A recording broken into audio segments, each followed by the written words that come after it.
Hello students, welcome to all of you in ACPE lectures. Students, today we will discuss about the trigonometry. If you are not subscribed our channel, so please subscribe the channel and press the bell icon. Students, आज का topic है trigonometric ratios. तो हम लोग trigonometry के basic concept से चलेंगे और देखेंगे कि ट्रिग्नोमेट्री के रेशियो कैसे फाइंड आउट किए जाते हैं। ए बी को हम बेस कहते हैं जिसे बी से रिप्रेजेंट करते हैं, और ए सी साइड हमारी हाइपोटेनियस होती है जिसे हम एच से रिप्रेजेंट करते हैं। तो स्टूडेंट्स, यहाँ पे ट्रिग्नोमेट्रिक रेशियोज हमारे 6 होते हैं, और वो ट्रिग्नोमेट्रिक रेशियोज जो होते हैं उसमें फर्स्ट है साइन थीटा, और साइन थीटा की वैल्यू होती है परपेंडिकुलर अपॉन हाइपोटेनियस। सेकेंड है कास थीटा, और कास थीटा जो होता है वो हमारा बेस अपॉन हाइपोटेनियस होता है, अर्थात हम लिखेंगे बेस अपॉन हाइपोटेनियस। अब यहाँ पे थर्ड है ट्रिग्नोमेट्रिक रेशियो tan थीटा, और tan theta is equal to हम लिखते हैं परपेंडिकुलर अपॉन बेस, अर्थात p अपॉन b। अब ये 3 ट्रिग्नोमेट्रिक रेशियोज हैं, और इन्हीं 3 ट्रिग्नोमेट्रिक रेशियोज के 3 और ट्रिग्नोमेट्रिक रेशियोज होते हैं। जैसे साइन का जो इनवर्स होता है वो cosec theta is equal to, अब कोसेक थीटा जो होता है वो हमारा होता है हाइपोटेनियस अपॉन परपेंडिकुलर, तो इसे हम लिखेंगे hypotenuse upon perpendicular. And next है sec theta, sec theta is equal to hypotenuse upon base. और लास्ट है कॉट थीटा, कॉट थीटा जो हमारा होता है ये होता है base upon perpendicular, base upon perpendicular. अब हम यहाँ पे देखें कि ये हमारे 6 ट्रिग्नोमेट्रिक रेशियोज होते हैं। अब ये 6 ट्रिग्नोमेट्रिक रेशियोज आपस में एक रिलेशन फाइंड आउट करते हैं, और वो रिलेशन हम लोग देखते हैं कि किस में क्या क्या रिलेशंस बनते हैं। जैसे साइन हमारा जो ट्रिग्नोमेट्रिक रेशियो है वो sine theta is equal to p upon h है, लेकिन यहाँ से हम देखें कि जो ये कोसेक है वो इसका क्या है, इनवर्स है, अर्थात हम इसको लिख सकते हैं 1 अपॉन एच अपॉन पी। ये पी जो है एच के डिनोमिनेटर में हम लिख सकते हैं, तो इस तरह से लिखेंगे तब ये हमारा हो जाएगा 1 अपॉन कोसेक थीटा, क्योंकि जो कोसेक थीटा होता है वो cosec theta is equal to h upon p है, और यहाँ एच अपान पी है तो ये 1 अपान कोसेक थीटा, अर्थात रिलेशन बन गया कि sine theta is equal to 1 upon cosec theta. अब ये चाहे हम ऐसे लिखें या फिर इसी को हम लिख सकते हैं cosec theta is equal to 1 upon sine theta. तो ये आपस में एक दूसरे के क्या होते हैं, इनवर्स होते हैं। तो साइन और कोसेक में ये रिलेशन आता है। सेकेंड रिलेशन हम इसी तरह कॉस थीटा और सेक थीटा में देखते हैं। तो कॉस थीटा हमारा होता है cos theta is equal to base upon hypotenuse. अब इस बेस अपॉन हाइपोटेनियस को हम 1 अपॉन हाइपोटेनियस अपॉन बेस लिख सकते हैं। अगर हाइपोटेनियस अपॉन बेस लिख सकते हैं तो हाइपोटेनियस अपॉन बेस हमारा सेक थीटा होता है, और सेक थीटा हम यहाँ पे लिखेंगे। जब सेक थीटा लिखेंगे तो ये हो जाएगा 1 upon sec theta. It means हम कह सकते हैं कि cos theta is equal to 1 upon sec theta. तो ये सेक और कॉस थीटा में रिलेशन है। यही रिलेशन हम इस तरह से भी लिख सकते हैं sec theta is equal to 1 upon cos theta. तो सेक थीटा और कॉस थीटा में आपका रिलेशन हो गया। अब हम tan थीटा और cot थीटा में रिलेशन इसी तरह से फाइंड आउट करेंगे, क्योंकि हम यहाँ पे देख रहे हैं कि tan theta is equal to P upon B है and cot theta is equal to B upon P है। तो इसे हम लिखेंगे कि tan theta is equal to P upon B अर्थात परपेंडिकुलर अपान बेस, और परपेंडिकुलर अपान बेस को हम 1 अपान बेस अपान परपेंडिकुलर इस तरह से लिखेंगे। और ऐसा लिखने से ये हमारा क्या हो जाता है, cot थीटा हो जाता है, क्योंकि cot theta B upon P होता है यानी बेस अपान परपेंडिकुलर, जो कि यहाँ पे है। तो यहाँ पे हम इसे लिख सकते हैं 1 अपान cot थीटा। अब tan थीटा और cot थीटा में रिलेशन आ गया cot theta.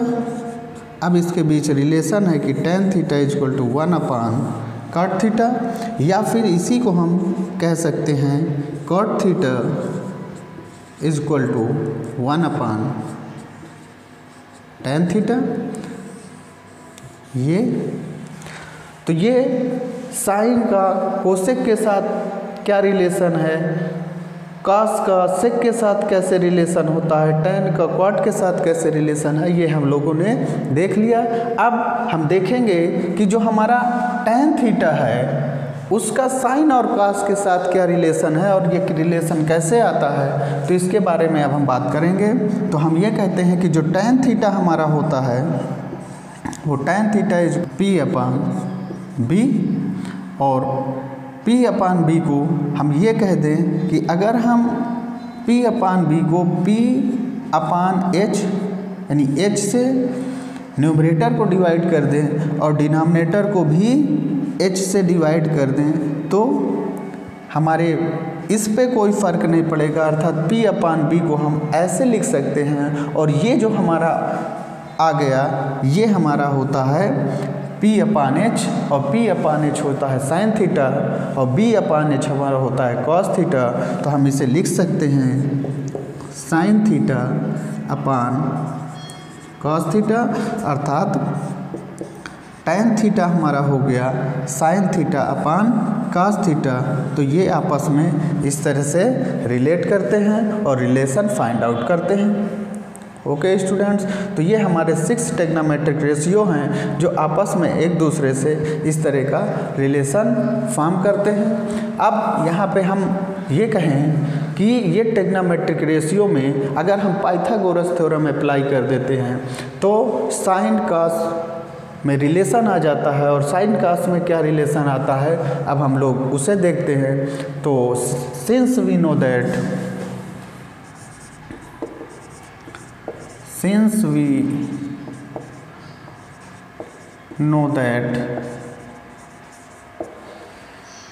by Pythagoras theorem we can say that perpendicular square plus base square is equals to hypotenuse square, अर्थात हम ये कह सकते हैं कि ये जो हमारा राइट एंगल ट्रायंगल ABC है इसमें हाइपोटेनियस का स्क्वायर करें तो ये हाइपोटेनियस का स्क्वायर इक्वल होता है perpendicular square plus base square, जो कि ये है।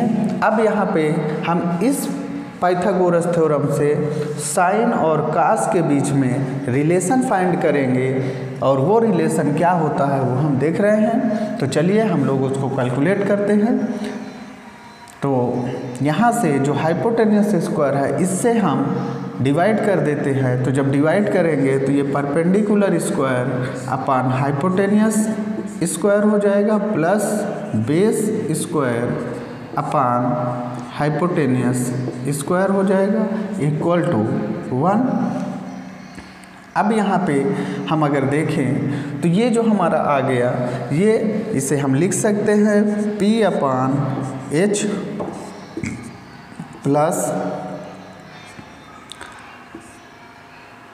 B upon H square equal to 1।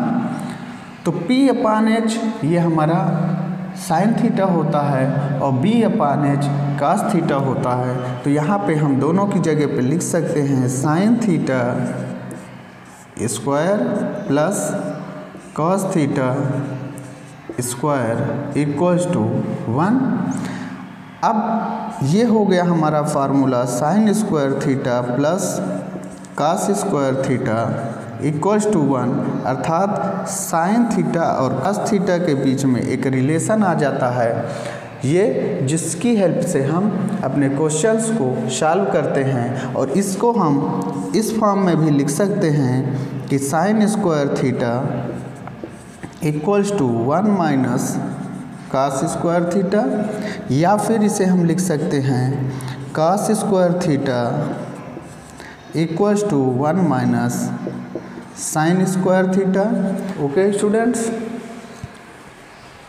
तो इस तरह से हम लोगों ने टेग्नामेट्रिक के 6 टेग्नामेट्रिक रेशियोज पढ़े हैं, और 6 टेग्नामेट्रिक रेशियोज में साइन कास के बीच क्या रिलेशन है वो पढ़े हैं। और इसी तरह और भी फार्मूले होते हैं जो रिलेशन फॉर्म करते हैं, जैसे एक फार्मूला है sec square theta is equal to 1 plus tan square theta.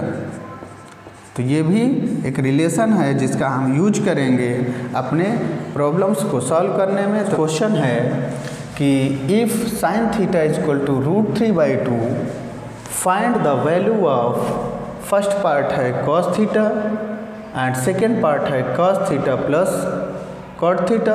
तो यहाँ पे हमें वैल्यू कैलकुलेट करनी है कॉस थीटा की, और cos theta plus cot theta की वैल्यू कैलकुलेट करके हमको देनी है।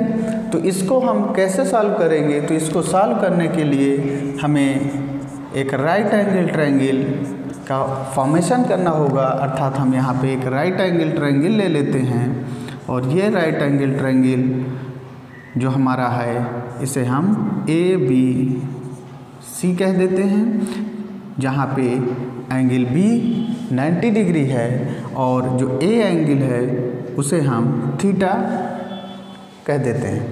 अब यहाँ पे थीटा एंगल के अकॉर्डिंग देखें तो ये आपकी परपेंडिकुलर है, ये बेस है, और AC आपकी हाइपोटेनियस है।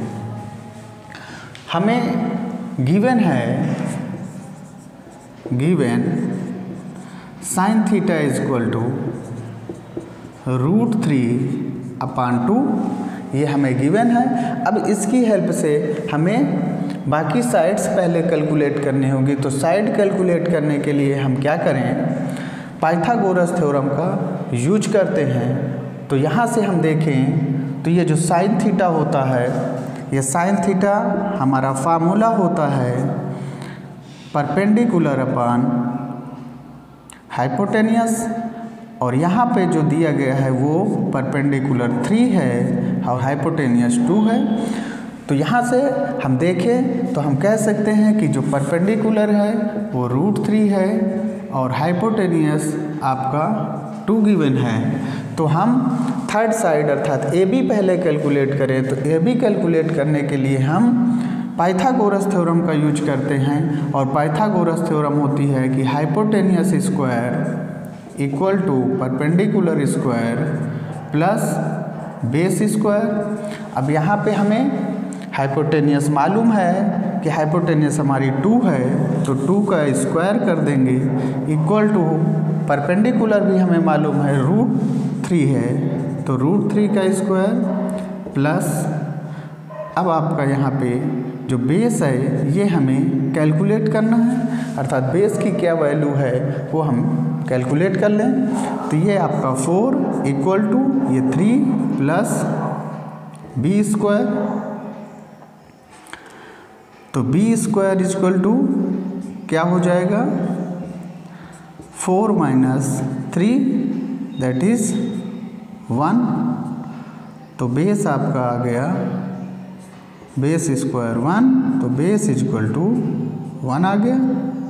तो बेस हमें मालूम हो गया कि इसका जो बेस है वो 1 है। जब बेस मालूम हो गया तो अब हम यहाँ से वैल्यू कैलकुलेट करेंगे, अर्थात जो फर्स्ट पार्ट है हमारा उस फर्स्ट पार्ट में हमें कैलकुलेट करनी है कॉस थीटा की वैल्यू, और कॉस थीटा हमारा क्या होता है बेस अपॉन हाइपोटेनियस, और यहाँ पे जो बेस है वो क्या है, वो बेस हमारा 1 है और हाइपोटेनियस 2 है। तो कॉस थीटा आ गया cos theta is equal to 1/2। तो यहाँ से हमने cos theta is equal to 1/2 calculate कर लिया। अब जब cos थीटा आ गया तो हमारा फर्स्ट पार्ट कंप्लीट हो गया। अब सेकेंड पार्ट को कंप्लीट करने के लिए हमें क्या कैलकुलेट करना होगा? पहले कोसेक थीटा। तो कोसेक थीटा को हम जानते हैं कि साइन थीटा का इनवर्स होता है, तो sine theta is equal to 1 cosec theta होता है। अर्थात हम इसे लिख सकते हैं cosec theta equal to 1 sine theta, और 1 साइन थीटा को हम लिख सकते हैं 1 परपेंडिकुलर अपन हाइपोटेनियस, और साइन थीटा की वैल्यू हमारी ये दी गई है परपेंडिकुलर अपन √3/2, और जिसे हम लिखेंगे 2/√3, अर्थात कोसेक थीटा हमें मिल गया 2/√3। सेकेंड वैल्यू हमें कैलकुलेट करनी है कॉट थीटा की, और कॉट थीटा की वैल्यू कैलकुलेट करने के लिए हम क्या करेंगे? Cot theta is equal to, हम जानते हैं कि cot theta is equal to हमारा क्या होता है? Base upon perpendicular. तो बेस हमें मालूम है, बेस हमारा 1 है और परपेंडिकुलर हमारा √3 है, तो 1/√3 ये कॉट थीटा आ गया। अब जब cot theta plus cosec theta हमको निकालना है, तो ये जो हमारा आएगा, हमें चाहिए वैल्यू सेकेंड पार्ट की, और सेकेंड पार्ट में हमें दिया गया है cosec theta plus cot theta. अब इसकी वैल्यू हमको चाहिए, तो हम यहाँ से कहेंगे कि जो हमारा कोसेक थीटा है वो कोसेक थीटा हमने कैलकुलेट किया है 2/3 है, तो 2/√3 प्लस 1/√3 ये कॉट थीटा की वैल्यू है। दोनों वैल्यू पुट कर दिए, तो यहाँ जब पुट कर देते हैं तो ये हमारा हो जाता है, अर्थात हम कहेंगे कि cosec theta plus cot theta is equal to, अब यहाँ पे एलसीएम सेम है तो ऊपर हो गया 3/√3, तो इसे हम कैंसिल कर देंगे, तो √3 हमारे cosec theta plus cot theta की वैल्यू आ जाएगी। तो इस तरह से हम अपने क्वेश्चन को राइट एंगल ट्रायंगल की हेल्प से सॉल्व कर लेते हैं। स्टूडेंट्स, अब नेक्स्ट क्वेश्चन है हमारा कि if sin 43 degree equals to P, right cos 43 degree of P। अर्थात हमसे कहा जा रहा है फर्स्ट क्वेश्चन में कि sine theta 43 degree equal to P है, तो उस कंडीशन में cos 43 डिग्री की वैल्यू P के टर्म्स में क्या होगी, ये हमें कैलकुलेट करके देना है। और सेकंड क्वेश्चन में है कि find the value of cos square 72 degree plus sine square 72 degree की वैल्यू क्या होगी। तो चलिए हम लोग इसको देखते हैं। फर्स्ट पार्ट है sine 43 degree equals to P। तो अब हमें cos 43 डिग्री की वैल्यू P के टर्म में चाहिए, तो हम ये कह सकते हैं कि सिंस वी नो दैट हमने एक रिलेशन पढ़ा है साइन थीटा और cos थीटा के बीच में, वो क्या है कि sine square theta plus cos square theta equals to 1। अब यहाँ से हमें साइन 43 डिग्री की वैल्यू गिवन है, तो हम cos 43 डिग्री की वैल्यू कैलकुलेट कर सकते हैं इस फार्मूले के हेल्प से। तो इस फार्मूले को हम लिख सकते हैं cos square theta is equal to 1 minus sine square theta, और यहाँ पे जो थीटा है वो पुट कर देंगे, put theta is equal to जो हमारे क्वेश्चन में है, अर्थात थीटा कितना है 43 डिग्री। तो 43 डिग्री हम इस फार्मूले में पुट कर देंगे, put theta is equal to 43 degree in above, then ये हो जाएगा cos square 43 degree equals to 1 minus sine square 43 degree. Theta की जगह पे हम इसमें क्या रख दिए, 43 डिग्री रख दिए। अब जब 43 रख दिए तो यहाँ से हमें जो कैलकुलेट करना है वो हमें मिलेगा कि cos square 43 degree is equal to 1 minus, अब साइन स्क्वायर 43 डिग्री की वैल्यू p होती है तो ये हम यहाँ से p का स्क्वायर रख देंगे क्योंकि ये स्क्वायर में है। तो ये हमारा हो गया 1 माइनस पी स्क्वायर, और हमें चाहिए cos 43 डिग्री की वैल्यू। तो cos 43 डिग्री की वैल्यू के लिए इसका हम क्या ले लें, स्क्वायर रूट ले लें। तो cos 43 degree is equals to under root 1 minus P square. तो ये हमारी cos 43 डिग्री की वैल्यू आएगी जो p के टर्म्स में है, और p के टर्म्स में ही हमसे इसकी वैल्यू पूछी गई है। तो ओके स्टूडेंट्स, तो इस तरह से हमारा फर्स्ट पार्ट हो जाएगा। अब सेकेंड पार्ट की बात करते हैं। तो सेकेंड पार्ट में हमसे cos square 72 plus sine square 72 degree की वैल्यू पूछे हैं। तो हम लिख लेते हैं कि cos square 72 degree plus sine square 72 degree.